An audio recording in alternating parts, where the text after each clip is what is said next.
Fresh seafood never looked so good. Dinner tonight is going to be incredible, and that's because we are with the seafood experts, Groomers, and I'm with Rick Groomer talking about grilling tips for the summer. You know, I can handle burgers, I can handle even chicken, but when it comes to seafood, I get a little nervous.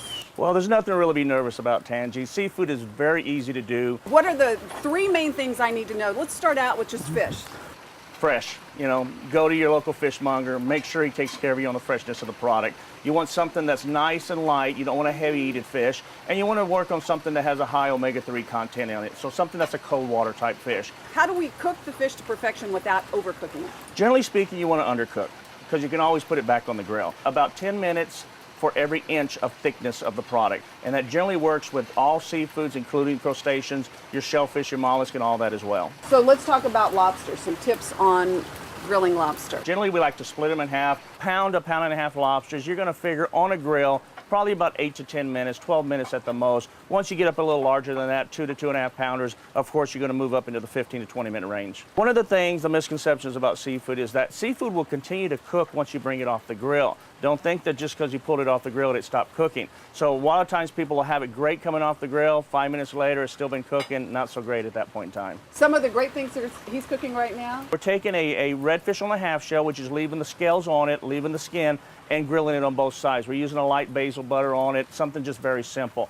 We're also doing some red snapper whole. We're stuffing it with a fresh citrus array of oranges and limes and lemons, and a little bit of fennel and some chives in it. And then also we're doing some fresh Gloucester Bay scallops, some big old giant sea scallops, U10 scallops. We're grilling those as well. All right, and we'll have all of the recipes.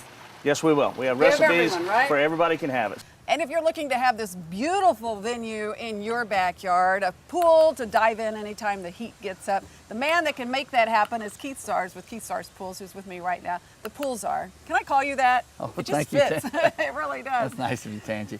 I appreciate y'all coming out. You were asking a little bit about some of the features on pools and stuff. Right. One of the things that everyone loves is a spa, hot tub. And we've done some interesting things with ours now. We've circulated with 8 jets, so you get plenty of action in it. It's one of the older ones didn't have enough action in them. And then we've got an area in the spa called the plunge, where it drops down another 1.5 feet deeper, so you can stand up in it and the water comes up to your neck on it. Oh, so nice. You get the massage all the way up and down your back. Good things about spas is you can exercise in them year-round, use it year-round. It's a good place for your grandkids to learn to swim. And when you have small children in there, you should heat it to like 92, 94 at the most on the temperature. Now, adults can go to 104, but small children, I wouldn't heat it to more than like 92, 94 degrees. We've also got a feature on ours where you can push a button and it's a cool down mode, and it not only turns the heater off, but it takes cold water from the pool and puts it right into the spa, so the spa cools down a lot quicker than it would.